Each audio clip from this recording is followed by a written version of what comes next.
আজকের ভিডিওতে আমরা ক্লাস 9-এর কোষে দেখি 2-এর শুধুমাত্র একের দাগের যে অঙ্কগুলো রয়েছে 1 নম্বর 2 নম্বর এবং 3 নম্বর এই তিনটে অঙ্ক করব ছোট্ট একটা ভিডিওর মাধ্যমে তোমাদের সূচকের একেবারে গোড়ার বিষয়গুলো শিখিয়ে দেব।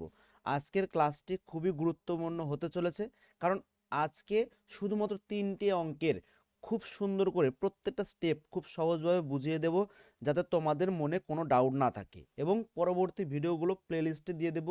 এছাড়াও সূচক সম্বন্ধে যে সমস্ত সূত্রগুলো রয়েছে যারা দেখোনি তারা আই বাটনে দেওয়া থাকবে, সেগুলো দেখে নেবে। ওকে, ছোট্ট একটা ভিডিও সেটাও দেখে নেবে, আর এর পরের ভিডিওগুলো প্লেলিস্টে গিয়ে তোমরা দেখতে পাবে ভিডিওর শেষে। ওকে, তো চলো শুরু করা যাক আজকের ক্লাসটি। তো দেখো, প্রথমেই যে অঙ্কটি আমাদের সামনে আসছে সেটি হচ্ছে এই 1 নম্বর অঙ্কটি। তো যাই হোক, আমরা শুরু করব এই 1 নম্বর অঙ্কটি। তাহলে দেখো, আমরা এখানে কি করব, আমরা 8-এর উপর 5 রুট দেওয়া আছে, তাহলে আমরা এটাকে লিখতে পারি এরকম, তাই না? দেখো, একদম সহজ করে বোঝাবো তোমাদের। তাহলে আমরা লিখব 8, তার উপরে লিখব 1/5। কেন? নাকি রুটটা উঠে গিয়ে এখানে কেন হলো, সূচকের নিয়মগুলো যে দেখলে পারে সেই ভিডিওটা অবশ্যই বুঝতে পারবে। ঠিক আছে, আমি বিস্তারিত আলোচনা করছি না এখানে, শুধুমাত্র টপিকগুলো ভালো করে বুঝিয়ে দিচ্ছি। দেখো, ওপরে পাওয়ার থাকলে কি হয়, গুণ হয়ে যায়, তাহলে 2 দিয়ে দিলাম। ওকে, আচ্ছা, এই গুণ, বড় গুণ, এই যে এই গুণটা, এইটা। ওকে, আচ্ছা, 16কে কি লেখা যায়? 16কে যদি আমি ভাঙি তাহলে 2-এর পাওয়ার 4 লিখতে পারি। 2-এর পাওয়ার কত?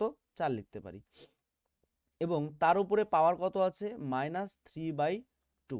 ওকে, আচ্ছা, এর পরের লাইন আমরা দেখো, এখানে আমরা কি করব, আমরা জানি যে ঘাতগুলো যদি গুণ করি তাহলে এই কোণাকুণি কেটে যাচ্ছে। তাহলে কি থাকছে লাইনটা?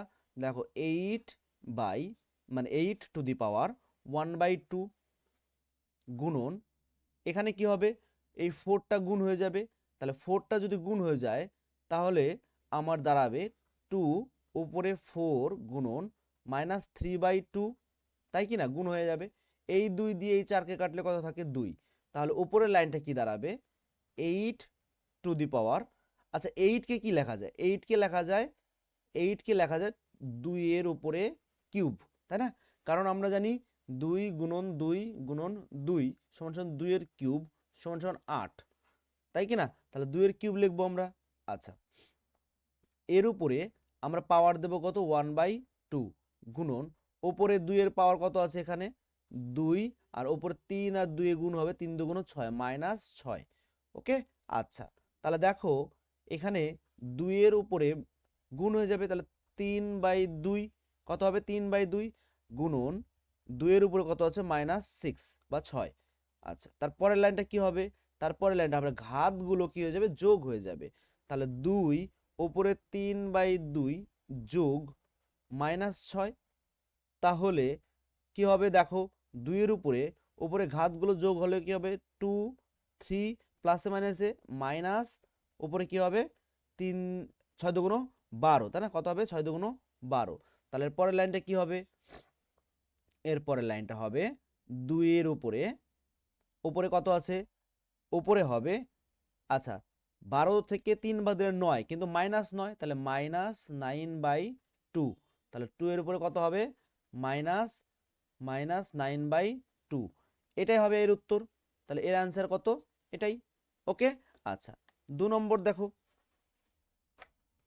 2 নম্বর বলে দিয়েছে second bracket first bracket 125 first bracket close -2 16, তার উপরে -3/2, আর এই টোটালটাকে কিন্তু কত দিয়ে দেওয়া আছে? পাওয়ার -1/6। তাহলে দেখো, একদম ছোট্ট করে বোঝাবো খুব সহজ করে।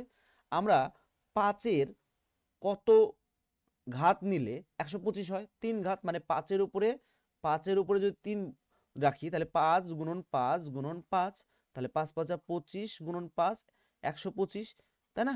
তাহলে এই 125কে আমরা লিখতে পারি 5-এর উপরে 3। আচ্ছা, তাহলে এইটাকে আমরা রাখবো ফার্স্ট ব্র্যাকেটে। কি রাখবো? ফার্স্ট ব্র্যাকেটে। তার উপরে কত আছে? -2 ইন্টু কত আছে 16কে আমরা কি করতে পারি 16কে 2 এর উপরে আমরা 4 লিখতে পারি, কারণ 2 গুণন 2 গুণন 2 গুণন 2, তাহলে 2 গুণন 4, 2 গুণন 4, 4 4 16, তাহলে এটা আমরা কি লিখতে পারি 16 লিখতে পারি। তাহলে আমরা 2 এর উপরে কত লিখবো 4 রাখবো। আচ্ছা, এইটা রাখবো আমরা ফার্স্ট ব্র্যাকেটে, কত রাখবো ফার্স্ট ব্র্যাকেটে রাখবো, রেখে এর উপরে কত দেব এই যে ঘাতটা আছে এই ঘাতটা রাখবো এর উপরে, তাহলে -3/2। ওকে, আচ্ছা এইবার এই সেকেন্ড ব্র্যাকেটটা ক্লোজ করব, সেকেন্ড ব্র্যাকেটটা ক্লোজ করব, -1/6। ওকে, আচ্ছা এই পর্যন্ত বুঝতে পারলাম। তাহলে দেখো এর উপরে 3 আছে আর তার উপরে কত 2 আছে, তাহলে 3 দুগুণ কত হবে 6, তাহলে 5-এর উপরে কত হবে -6 পাওয়ার, তাই না? 5-এর পাওয়ার কত হবে -6 ইন্টু 2 কত আছে 4 গুণ হয়ে যাবে, তাহলে 4 গুণ হলে পারে কি হবে 4 ইন্টু -3/2। আচ্ছা এবার আমরা সেকেন্ড ব্র্যাকেট ক্লোজ করে দেব, সেকেন্ড ব্র্যাকেট ক্লোজ করলে -1/6টা বাইরে থাক। আচ্ছা এবার যখন আমরা 2 দিয়ে 4কে কাটবো কত থাকবে 2 দিয়ে 4কে কাটলে 2 থাকবে, তাহলে এই 2 দিয়ে এই 4কে কাটলে কত থাকবে 2, তাই কি না? কত থাকবে 2 থাকবে। তাহলে এর পরের লাইনটা কি হবে বন্ধুরা, এর পরের লাইনটা হবে এরকম। আচ্ছা দেখো তাহলে আমরা এখানে কি করব 5, 5-এর উপরে -6 ইন্টু এই উপরে ঘাতগুলো কি হয়ে যাবে গুণ হয়ে যাবে, তাহলে 3 দুগুণ কত হবে 6, তাহলে 2 এর উপরে -6। ওকে, আচ্ছা এবার সেকেন্ড ব্র্যাকেট ক্লোজ করে দাও, সেকেন্ড ব্র্যাকেট ক্লোজ করে দিয়ে 1/6 -1/6 -1/6। আচ্ছা তারপরে আমরা কি করব দেখো এর উপরে -6 এর উপরে -6, তো একই যখন পাওয়ার থাকবে আমরা কি করে দেব 5 গুণন 2 ওপরে দিয়ে দেব -6, আর সেকেন্ড ব্র্যাকেট দিয়ে বাইরে দেব 1/6 মানে 1/6 -1/6। ওকে, আচ্ছা এরপরের লাইনটা করব একদম ছোট্ট, তাহলে দেখো 5 দুগুণ কত হচ্ছে 10, তাহলে 10-এর উপরে কত হবে -6, তাহলে আমি এবার সেকেন্ড ব্র্যাকেটটাকে রাখবো, সেকেন্ড ব্র্যাকেট রাখবো -1/6। এবার আমরা কি করব 10-এর উপরে আমরা কি করব সেই গুণ করে দেব উপরে পাওয়ারগুলো, তাই না? -6 গুণন -1/6। আচ্ছা কাটাকাটি করব, তাহলে মাইনাসে মাইনাসে প্লাস হবে, তাহলে 10-এর উপরে +1, তো 10-এর উপরে +1 মানে কি 10, এটাই আমাদের অ্যান্সার। ওকে, আচ্ছা 3 নাম্বার দেখো 4-এর উপরে পাওয়ার কত আছে 1/3 into third bracket 2 1/3 into 3 1/2 third bracket ভাগ 9 1/4, এটা হচ্ছে অঙ্কে দেওয়া আছে। তাহলে আমরা কি করব একদম সহজ, প্রথমে আমরা 4কে কি করব 2 আকারে লিখব, তো 4-এর 2 আকারে লিখলে 2 এর উপরে কত হবে 2, তাই না? আচ্ছা উপরে এর উপরে কি আছে পাওয়ার আছে, আমরা একবারে গুণ করে দিচ্ছি, তাহলে একবারে 1/3 গুণ করে দিলাম, করতেই পারি। আচ্ছা এরপরে আমরা কি করব সেকেন্ড ব্র্যাকেট রেখে দাও, অসুবিধা নেই প্রথমবার। তারপরে কি করব 2 এর উপরে 1/3, ঠিক আছে, ইনটু কি রাখবো ইনটু 3 1/2, তাহলে কি লিখবো 3 1/2, এটাও রেখে দাও, রেখে দিয়ে এরকম করলাম, থার্ড ব্র্যাকেট ক্লোজ করে দিলাম, দিয়ে ভাগ করে দেব। ভাগ কত আছে 9, 9কে আমরা লিখবো 3 আকারে, তাহলে 3 উপরে কত লিখবো 2 3 3 9 ইনটু এই যে এই পাওয়ারটা গুণ হয়ে যাবে, তাহলে 1/4।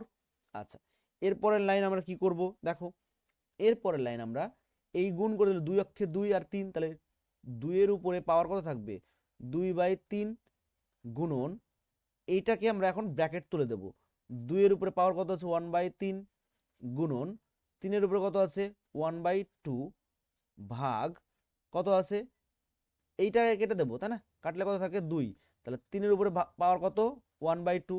আচ্ছা এবার দেখো উপরে যা আছে সম্পূর্ণ লিখবো, ভাগের কাজ আগে, তাহলে 2 2/3, ঠিক আছে। আচ্ছা তারপরে কি হবে গুণন 2 1/3 ইন্টু 3 1/2। আচ্ছা কখনো ইন্টু বলছি কখনো গুণন বলছি, একই ব্যাপার, আমরা ইন্টু বলি ইংরেজিতে, বাংলায় গুণ বলি, তাই না? ডিভাইডেড ভাগ একই জিনিস। তারপরে ভাগ কি হবে 3 1/2। আচ্ছা এবার দেখো, এবার দেখো কাটাকাটি যাবে, এবার কাটাকাটি যাবে, এই টোটাল 3 এর উপর 1/2, 3 এর উপর 1/2 কেটে যাবে, থাকবে কি, থাকবে হচ্ছে তোমার 2 এর উপরে 2/3 ইন্টু 2 এর উপরে 1/3। তাহলে আমরা পাওয়ার যখন, ঘাত যখন মানে একই তোমার কি বলে 2 হচ্ছে বেস, তাই না, নিধান, তাহলে 2 বেসটা যখন একই পাচ্ছি, তাহলে 2 উপরে কি হবে 2/3 প্লাস 1/3, তাহলে 2 এর উপরে কত হবে, 2 এর উপরে 3 যোগ করলে কত হবে 2 প্লাস 1, তাহলে কত হবে 2 এর উপরে 1, তাহলে কত হবে 2। এই ছিল আমাদের অঙ্ক। আচ্ছা, এবার আমি তোমাদের আবারও প্রথম পেজে নিয়ে যাচ্ছি। দেখো, এই পেজের আমরা আজকের ভিডিওতে এই পর্যন্তই অঙ্ক করলাম। তো স্টুডেন্ট, এই ছিল আজকের কোষে দেখি 2 এর এক দাগের অঙ্কগুলো। এক দাগের অঙ্কগুলো 1 নাম্বার করলাম, 2 নম্বর করলাম, 3 নাম্বার করলাম। এর পরের ভিডিওতে আমরা 2 দাগের সম্পূর্ণ অংশগুলো করব। ওকে, তো সাথে থেকো, পাশে থেকো। আর ভিডিওটি ভালো লাগলে অবশ্যই লাইক করো, শেয়ার করো বন্ধুদের মধ্যে। মনে রেখো, প্রতিদিন কিন্তু সিরিয়াল বাই সিরিয়াল ক্লাস আসবে। ওকে, আচ্ছা, এর পরের ক্লাসগুলো প্লেলিস্টে দেখে নেবে। আর এখনও যারা সূচকের নিয়ম জানো না, তারা আই বাটনে আবারও দিয়ে দিচ্ছি, উপরে গিয়ে দেখে নাও। ওকে, থ্যাংক ইউ সো মাচ ভিডিওটা দেখার জন্য। ভালো লাগলে বন্ধুদের মধ্যে শেয়ার করতে ভুলো না। ওকে, দেখা হচ্ছে পরের ক্লাসে।